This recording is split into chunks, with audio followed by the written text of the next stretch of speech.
Now you're welcome back to the show. Very happy to say we are joined by a regular guest every now and then. Professor Niall Moyna of DCU is with us. Evening, Niall. Great to have you on. Evening, Joe. Great to hear from you. Is the time of year when people are thinking about their fitness and their health. We had you on the show around this time last year and it got an absolutely huge response. In fact, one of the lads was just looking back recently at the most listened to podcast from the year that was, and you were right up there, believe it or not, the conversation that we had last January about fitness and fitness tests and how we should all be trying to age better. So there's a huge interest out there for sure. Even if we're not necessarily getting any better, people like listening to it. That's for sure. This is the perennial program every year. You know, it's the our New Year's resolutions, etc., etc. And look, it is an issue.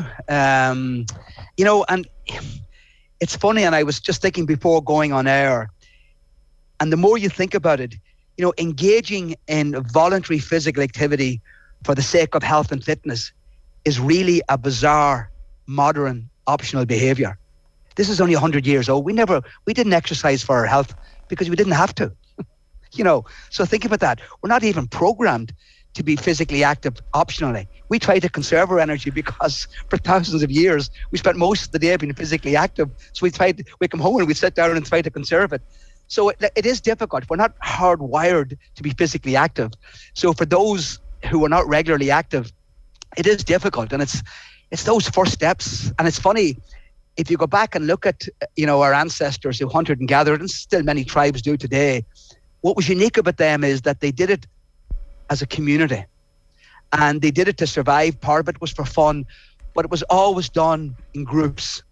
And I think that's for people who don't normally engage in activity, find it just a turn off. You know, the advice I would give to them is try to initiate activity with a friend. I think it makes a difference. It's a social contract, really, when you say you're going to commit to do it with other people. And we see it this time every year, particularly with Operation Transformation, and people are out in their communities and they're wearing the yellow jacket. And the reason they're doing that is they're investing in their friends and it's community and it's fun. And I think we have to find ways of doing it in such a way that people don't see it as a chore. And I think that's the biggest problem that we have right now. People just see this whole lifestyle fitness thing as a chore.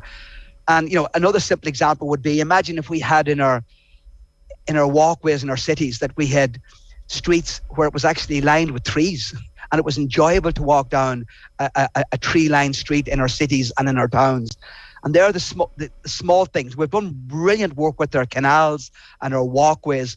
And you just have to see during the lockdown, the number of people who engaged with those facilities. It was just mind-boggling. So I think it's the old adage, build it and they will come. And I think we need to think outside the box as to how we can get people to be more engaged at a much broader context, not just in relation to sport.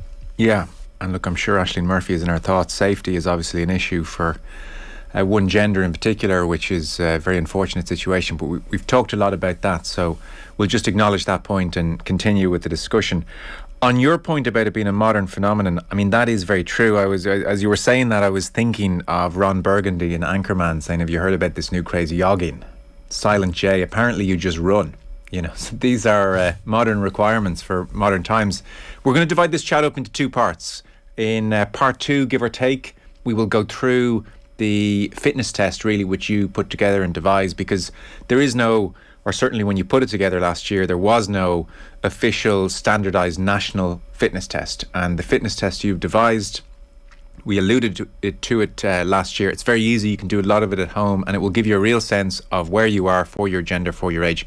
Before that, I wouldn't mind just picking your brain on where we are generally, because I assume with each passing decade, amongst Europeans at least, we're becoming increasingly obese, increasingly unhealthy. Can we start with adults? We often start with the kids and we let ourselves off the hook here. Let's start with adults. As I understand it, we need to hit 30 minutes per day exercise as a guideline, and the figures I have suggest about a quarter of us are managing that per day. And that's self-reported, and we are very good at overestimating how much physical activity that we actually do. So it's not objectively measured. So I would even query that number. It probably is a little bit high in general. And I think the important thing, Joe, there is you mentioned we need 30 minutes of exercise. We need 30 minutes of what was called moderate to vigorous intensity activity. And let's just put that in perspective. You and I are sitting at our desks right now. So we're expending what we call 1 MET. That's the amount of energy we expend at rest. If we get up and walk to the bathroom or go for a cup of tea, we're consuming oxygen at around 3 times our resting level.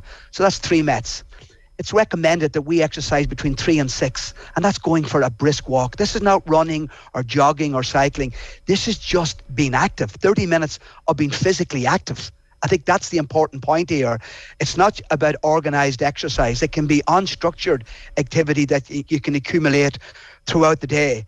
And, I think in the cities, more people get the opportunity because of their commute to work and getting off buses and trains.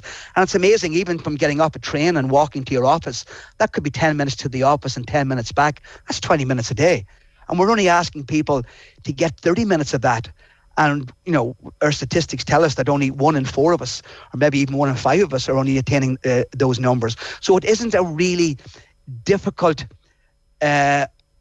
level or intensity of exercise that we're asking, or activity or movement that we're asking people to do. We're asking people just to think about moving more throughout the day and spending less time being sedentary, because as a society, and we're no different to any other country in the Western, in the developed world, we are engineering activity out of our lives. And that's why it's a modern phenomenon that we have to exercise for our health, because we never had an issue in the past about strength and our body composition and our endurance, because we were physically active all day. So now I think we had to be a little bit, particularly as we get older. And again, I think that is changing as well. There was this perception that you reach 65 years of age, you were pensionable, you're out to pasture. I mean, that's the start of life. There's studies showing that people in their 80s and 90s can increase muscle mass, can improve their flexibility, their endurance. So at any stage in life, you will get the benefits from exercise. Yeah. The point about engineering exercise out of our world is so true. As even, you can't buy a car anymore where you close the boot yourself. Just one of these tiny little things that we might have done 100 times a week before, and now you just press a button. The 30 minutes per day semi-vigorous exercise, 3 to 6 METs you said there. I mean, 30 minutes per day really doesn't sound like much. You wouldn't get close to your 10,000 steps, which is another of these old fabled markers, with 30 minutes walking a day. So what is the difference in health, would you say, over a period of time between somebody who's getting that 30 minutes every day and somebody who isn't? Would it be a vast difference? Yeah, it's a 3 to 5-fold decreased risk for many of the chronic diseases, diabetes, heart disease, even neurodegenerative diseases, depression, so the benefits. And the important point here is that the people who will accrue the most benefit are the people who are the least active. It's a bit like, take the analogy of a world-class athlete and they increase their training by 10%. They're going to get a small marginal improvement, but that's important at the level they're competing at. But take someone who's sedentary and they increase their activity by 10%. The health benefits are incalculable. You decrease your risk for all of these diseases automatically, probably 2-fold, just by getting up and being physically active. It's the doing nothing. And I think there's a very important point here, is that people think, well, I got to go out every day and I got to exercise vigorously. There are 2 benefits to exercise. The first benefit is what we call the acute effect of exercise.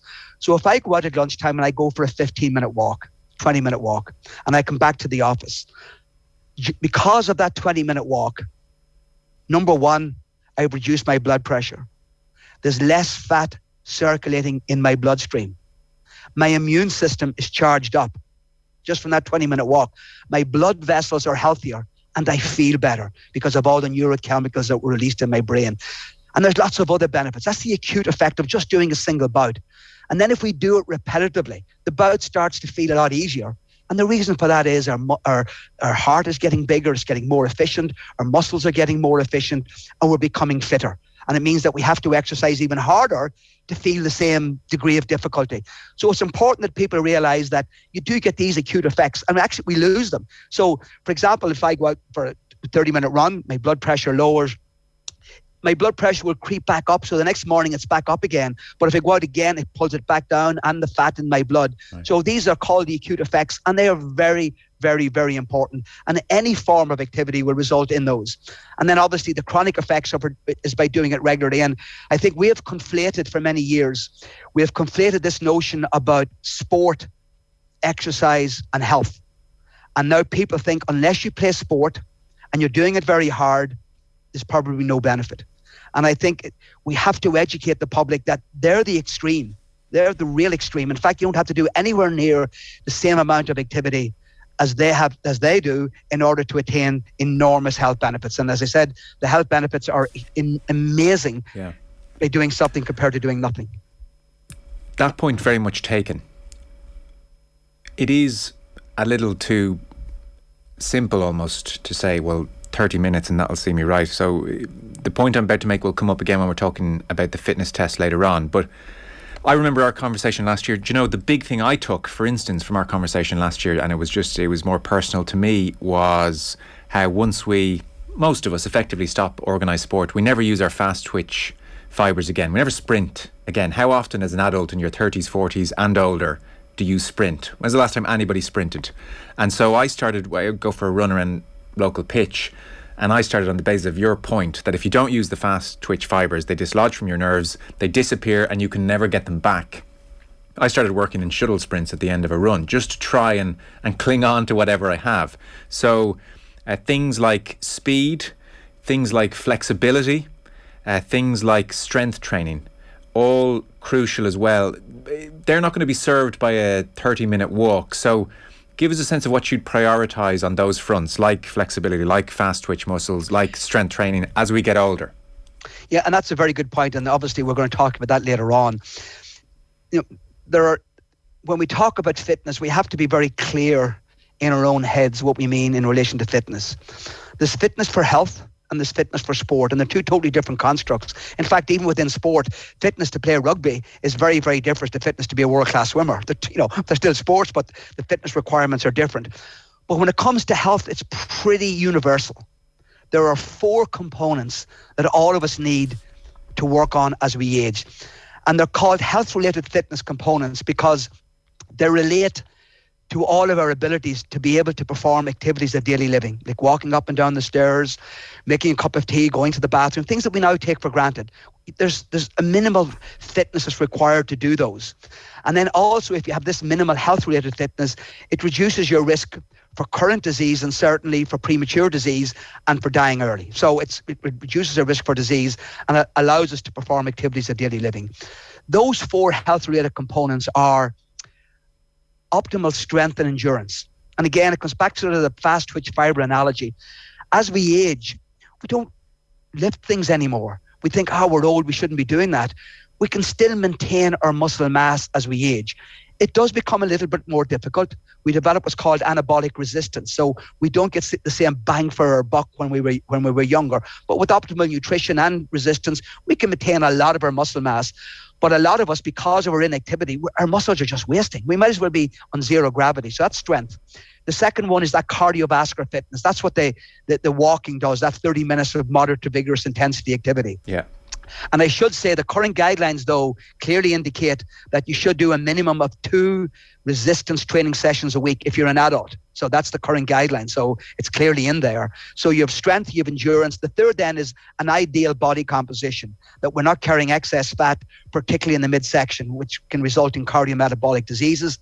And the fourth one is flexibility and balance. Yeah. And just to put that in context, this year when we were testing the participants for Operation Transformation, so we took them into the hall and we said, here's the test. So the flexibility test is pretty straightforward. You stand on one leg with your hands across your chest, close your eyes and see how long you can hold it. Now, most of the participants lasted less than a fraction of a millisecond the first time that they did it. But with a little bit of practice, they got better and then we tested them. But I made the point at the end when we were finished. I said, when you're walking down the street and you slip and you fall and break your leg, you can't say, I'll go back and I'll do that again. Can you give me a second chance? Yeah. Unfortunately, the leg is broken. So you get one, particularly with something like flexibility. So it is something that we need to be working on and our balance all the time, because they do also deteriorate as we get older, particularly if we don't use them. And what kind of age would your flexibility and your speed tend to go off a bit of a cliff?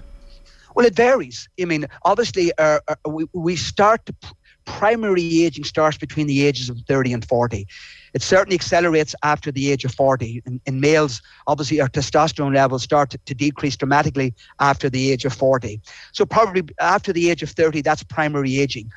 And regardless of how much training we do, if we live to 95 years of age, we're not going to be able to perform the same physical tasks that at 95 that we could when we were 35. We're going to deteriorate. But the rate at which we lose our functional capacity, our strength, our endurance, our flexibility, that can be mitigated enormously by a small amount of activities on a daily basis, or even 2 or 3 times a week.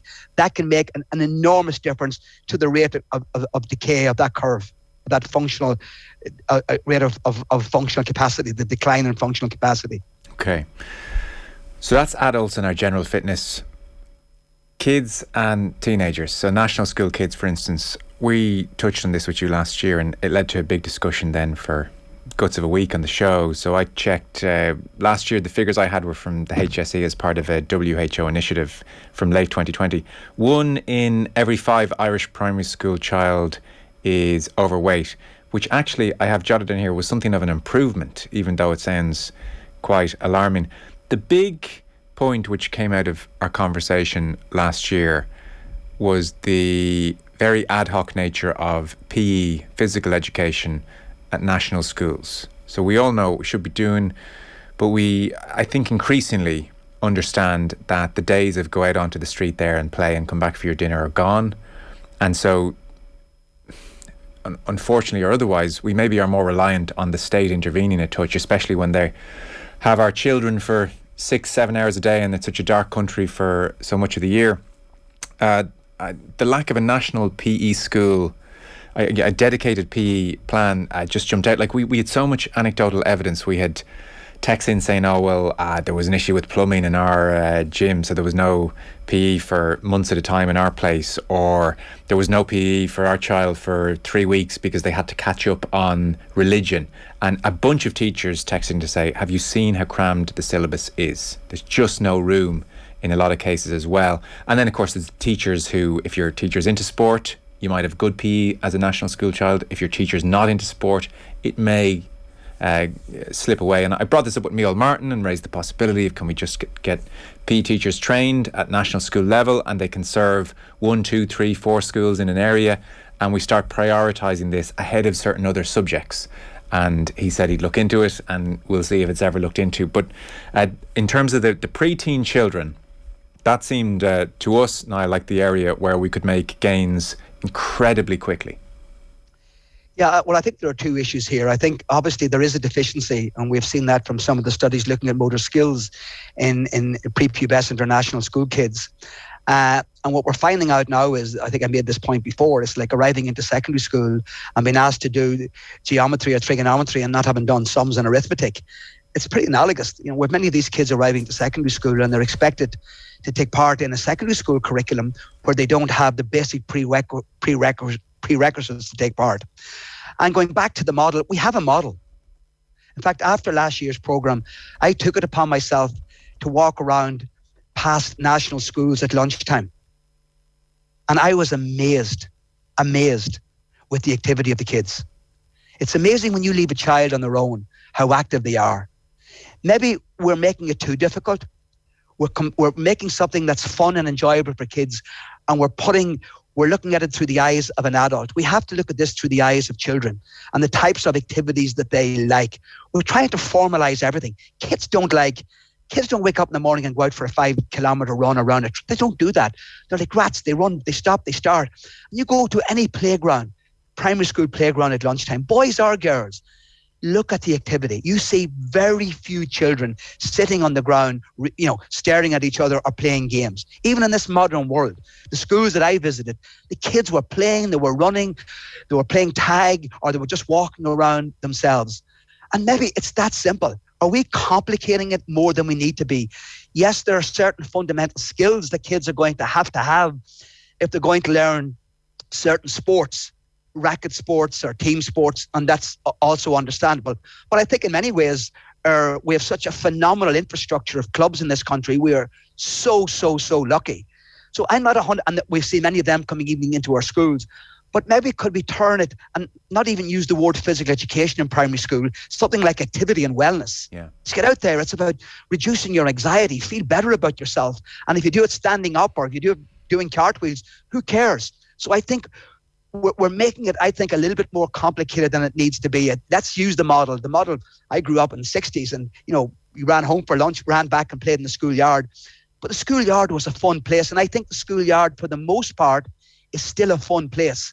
And I think being a little bit creative about creating periods during the day where we facilitate kids to go out and be physically active in the schoolyard.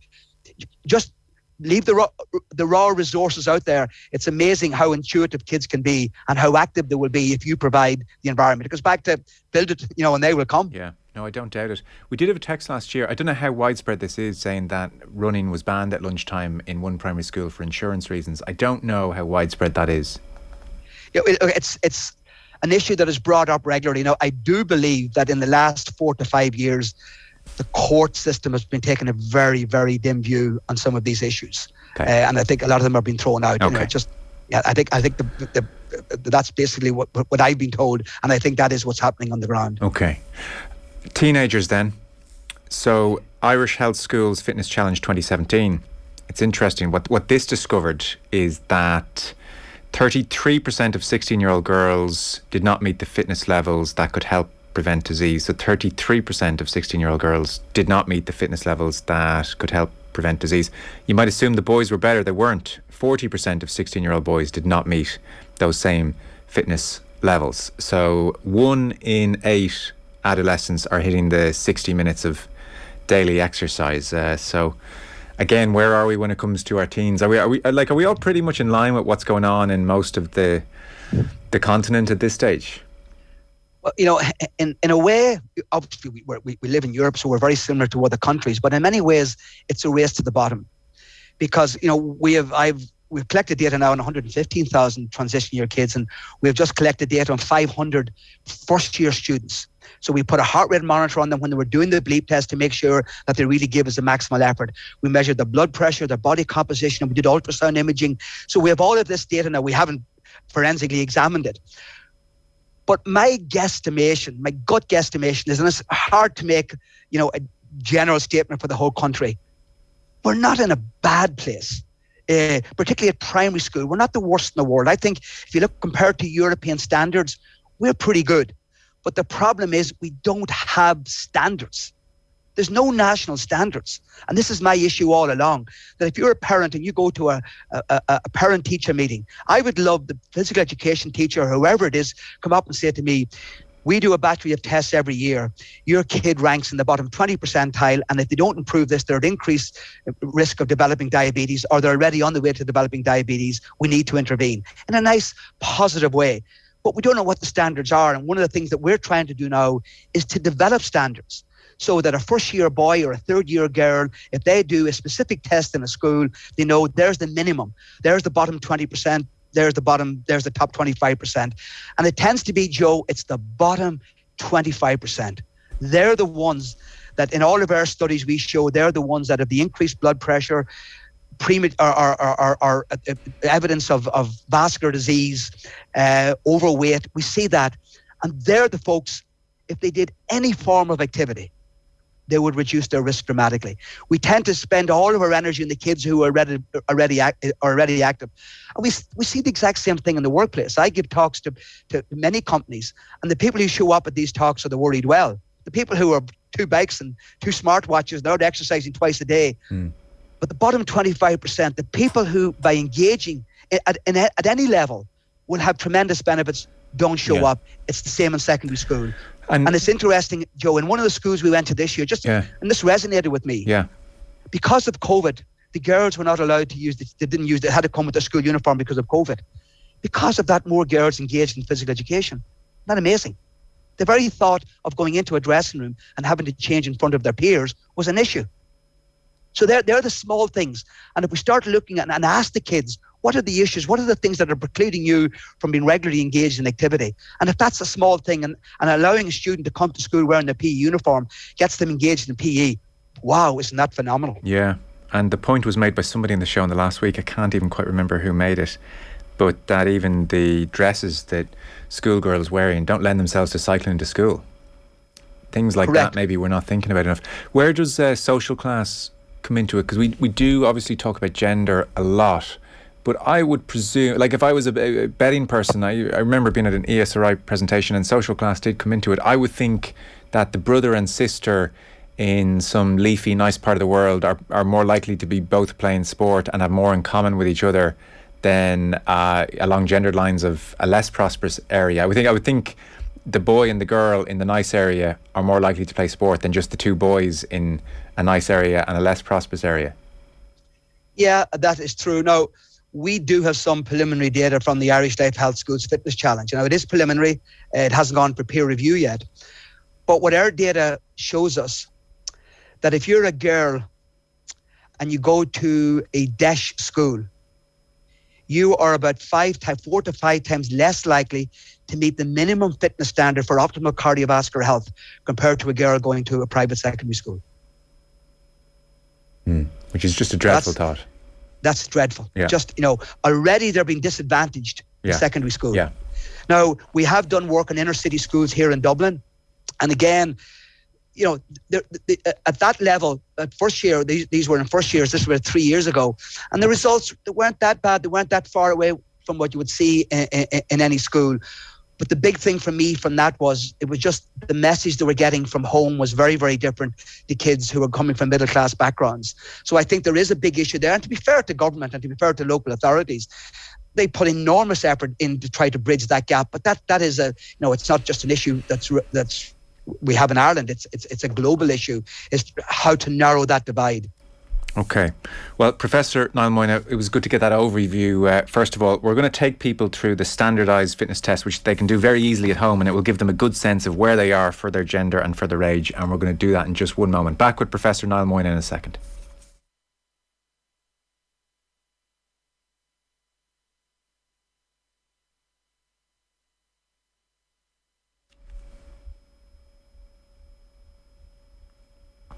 Now, you're very welcome back to the show. We have been talking with Professor Niall Moyna. As ever, big reaction to what we've been talking about, general fitness levels of adults and pre-teens and teenagers. And now we're going to chat about a fitness test, a standardised test that you developed last year in the absence of an official national one. And it'll be a good way for people to get a sense of where they are at the moment. And it's very doable at home. So let's kick things off. You've got the targets and the minimums and the average. We're going to start with the stand on one leg test. Helpfully, these test names do pretty close to what they say in the tin, so it's not going to be difficult for people to remember. And we'll put all this up on the website as well. But the stand on one leg with your eyes closed test. In effect here, what you're getting people to do is cross their arms and stand in their preferred leg. Hold for 30 seconds with their eyes open, first of all, but you want them ultimately to measure how long they can do it, Niall, with their eyes closed. Correct. Well, really, there shouldn't even be a trial run. You just stand up, cross your arms across your chest, lift your leg up, one leg up. So you're standing on one leg, close your eyes and see how long you can hold that. I would say, for the average 30 to 40-year-old male, it's 7 seconds, and the same for females. I would say the average, if you just did it with no practice, would be less than 2 seconds. We wouldn't be with nowhere near what would be expected because we don't practice it. We don't practice our balance. So how are you going to be good at something if you don't practice it? But it's amazing how quickly, you can get better at this. And we find that people who did yoga and we do these tests on, they do much better because they practice, one leg maneuvers and taekwondo and some of these other martial arts sports as well. So again, it's a very, very simple test to do because back to what I said earlier on, if you're walking down the street and you fall, you get one chance and you got to, be able to correct yourself. So doing these balancing exercises, people think, sure, that's not important, balance.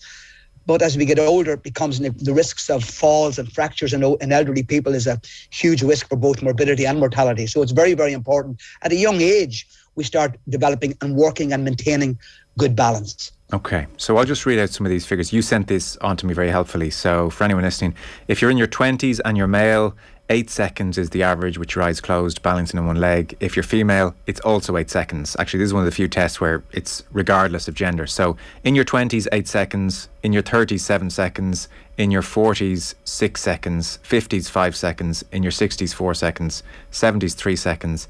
Over 80, 2 seconds. And so that's an average, is it? And I presume you would like to think that if someone did it semi-routinely, they'd start hitting some decent numbers. Without a doubt, you'd be hitting 20 and 30 seconds. Okay. Because you develop this proprioception, you develop the ability to, and you develop the little tendons and muscles around that area, and your perception of where you are in time and space also improves. It's like any motor skill. If you practice it, you're going to improve. Okay.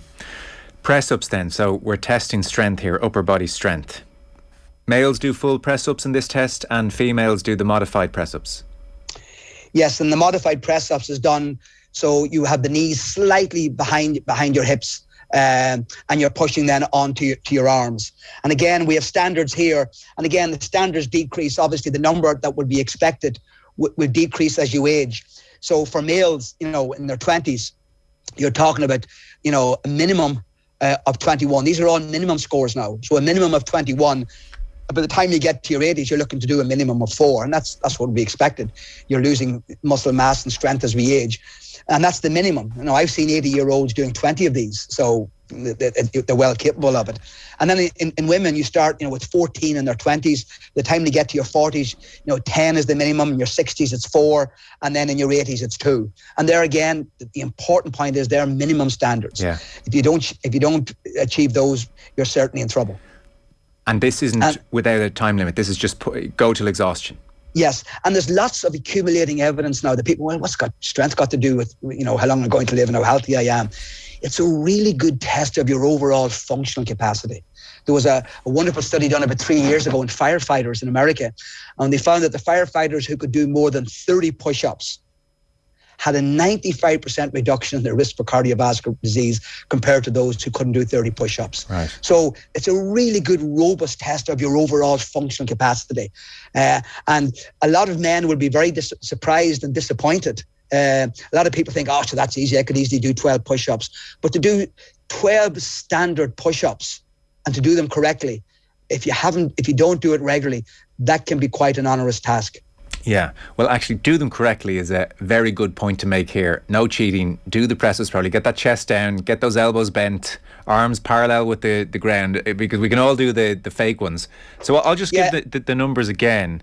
Yeah. And just to say on that, yes. Sorry, Joe. Just to say on that, when you're doing the push-ups, particularly the men, you should be able to put a glass of water on your back, and it shouldn't move. So your back remains dead flat. And that tells you you're doing it correctly. Okay, well, that's a good tip. So in your 20s as a male, your minimum, and we're stressing minimums here, so this could be a wake-up call. In your minimum in your 20s, male, 21 full press-ups, female, 14.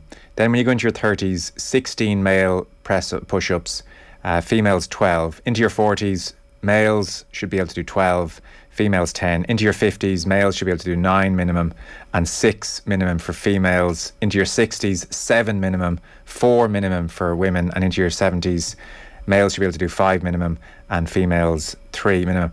Look, I stress the word minimum. Like, I'm in my 30s. Don't plan on getting down and do it for you now. But like, if I could only do 16 push-ups, I'd be desperately worried. Like, what would, say, you're saying 16 there is the minimum for male in his 30s. I'd be wanting to do 40 or 50 before you'd be saying, okay, you're in decent shape, I presume. Or what's a good upper number? I mean, it's a bit unfair to be giving upper numbers here for any age group. Look, the more you can do beyond the 16, obviously, the better the shape that you're actually in. Okay. Look, this is like going to the doctor and getting a blood test, or any sort of getting a CAT scan. This is your fitness scan.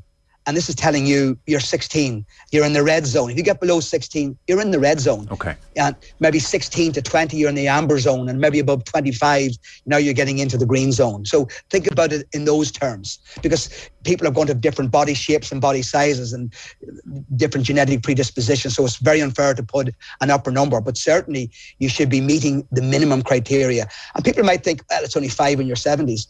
For a 70, 80-year-old to do 5 push-ups, to get down on the ground, number one, and to do the push-ups, for many of them, it's unimaginable, And the issue is that does not have to happen.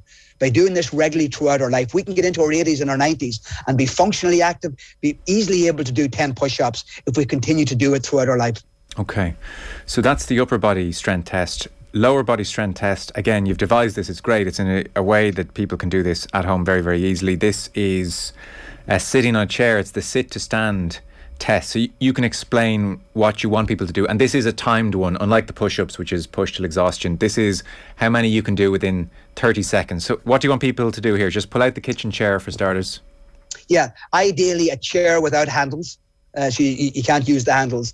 And again, what you do is you put your hands across your chest, stand with your backside to the chair, and you go down until your backside is just on the chair and then straight back up. But your legs must be straight when you come back up. So the only thing you can use, you can't use your arms. The only thing you're using are your legs.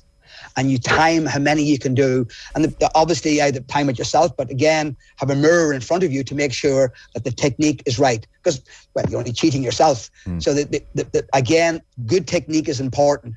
And when you're doing it the first time and you do poorly, but at least you know you had good technique. So the next time you come back and you improve, well, you know that's really an improvement because I didn't cheat the first time. So it's very, very important you do it correctly. And again, this is, lower body strength. And I've said many times, there are lots of telltale signs that we're losing our lower body strength. Walk down a flight of stairs and hold on to the handrails. That tells us that our balance is poor and we're probably losing strength in our legs. Walk up a flight of stairs and hold on to the rails. Tying your shoe, lifting your foot up. All of these are all telltale signs. Or using your hand to get up of a chair. They're all telltale signs, and you probably will not do very, very well on this test if you're using all of those aids to perform those daily tasks. Yeah. So again, extremely important to be able to perform activities of daily life that we maintain our lower body strength. Yeah. No, worryingly, I've started making noises when I get out of chairs, which is a real sign of age, unfortunately, of late now. So to give people the minimums again, in 30 seconds, again, this is a 30-second one. So in your 20s as a male, you should be able to get up and down 24 times, as a female 23 times. In your 30s, male up and down 22 times, female 21 times. So not a great disparity here in the genders. In your 40s, up and down 20 times as a male, 19 times as a female. In your 50s, 18 times as a male, 17 times as a female. In your 60s, 16 times as a male and 15 times as a female. Into your 70s, up and down 14 times as a male, 13 times as a female. And if you're over 80, if you can get up and down 10 times either gender, male and female, then you're above the minimum. So that's a good one to test lower body strength. The next one, from our conversation last year, I remember you saying that this is almost the most indicative test of them all as to where you are. This is how far you can go in a 12-minute period. Yeah, and look, this is a test of endurance, but in effect, it's a test of many of the other components as well. Because if you're physically strong, upper and lower body strength, you have good flexibility, it means that your overall health is in pretty good shape. And with this last test, it's a 12-minute, it's what distance you can cover in 12 minutes. You can run it, you can jog it, you can walk around it, you can walk it. It's entirely up to you. It's pacing yourself over the 12 minutes and really pushing yourselves. And this is the test that when you see on TV in the lab, when we put someone on the treadmill and we measure their maximal aerobic capacity. This test estimates that. And really, if you look at all the tests that we do, all the fitness tests, in fact, if you look at all the tests we do in medicine, clinical medicine, your number on this test is probably the best predictor of your current and your future health. It's as good as any scan, any blood marker, your cardiovascular fitness. And there's thousands of studies that clearly indicate that. So that's why this is such an important measure, because it tests the ability of your muscles, your heart, and your lungs. So it's this integrative measure of your overall functional capacity. Right, okay. Well, that's great for people to know, because with all the advances in science, it's good to see that a good old-fashioned test like this will still give them a very good idea of where they are. So 12 minutes for men aged 20 to 29, men in their 20s, the marker you have down is 2.4K. and for women it's 2 kilometres. Into our 30s then, for men it's 2.3k in their 30s, for women it's 2k, same for women in their 20s and 30s, 2k in the 12 minutes. Into our 40s, men 2.2 kilometres in the 12 minutes is the marker, for women it's 1.9. Then into our 50s, 2.1k for men, 1.8 for women. Into our 60s, men 1.9k, women 1.7k. Into our 70s, 1.8k, women 1.6k. And then if you're over 80, for men 1.72k is the marker, and for women it's 1.5k. So they are the minimums. I don't have a strong sense of this. What's percentage-wise? I glance at the Irish adult population, Niall. When you're out and about, how many of us do you think would be hitting those minimums? Probably 30%. For the younger age. As you get older, much less. Much less. Right. So that suggests we are aging badly. That we're well, there's no doubt about that. Yeah. There's no doubt about that. Absolutely no doubt about that. And we're no different to any other country in the world. And as I was sitting here, Joe, wouldn't it be a wonderful idea that if the country did these tests twice a year, and the government or someone would set up a portal that everyone could put their results into this, and all of a sudden within 2 years we would have standardized national norms for every age group in the country. That's how simple this would be, with a little bit of imagination. And I think people would love to engage with this. All you have to do is put in your age and your gender, and that's all you need, and then put in your results. I think that would be absolutely fantastic. I mean, I hope the Minister for Health and or Sport is listening. It's unbelievably simple idea. I believe you're a phenomenal pull in the Department of Health and the Department of Education, so I'll be expecting you to have this on board now for next year. Well, listen, I'll bring that up. That's such a simple and brilliant suggestion. To have that kind of data would be amazing and might be a wake-up call for all of us. Listen, this is great, and I suspect people will really get something out of it, and we'll put that information up on the OTB website as well, and on our social channels, and people can use this podcast as a refresher at any stage. It was a great chat throughout. Any final overarching point you want to make about where we are in 2022 as we set off in another year then? I think we've got to stop the pessimism. It's every time we hear news, it's bad news. Look, we're not going to drop dead in the morning. There's lots of wonderful medicines now that can keep us alive. We don't have to exercise anymore. That's just the reality. But the benefits of it far outweigh the risks of exercising. And to the people listening, I say to them, any form of movement or activity is better than none. And just try to make it part of your daily life. Okay. Professor Niall Moyna, as ever, fountain of insight and information. It's much appreciated. Thanks so much, Niall. See you again soon. Thank you.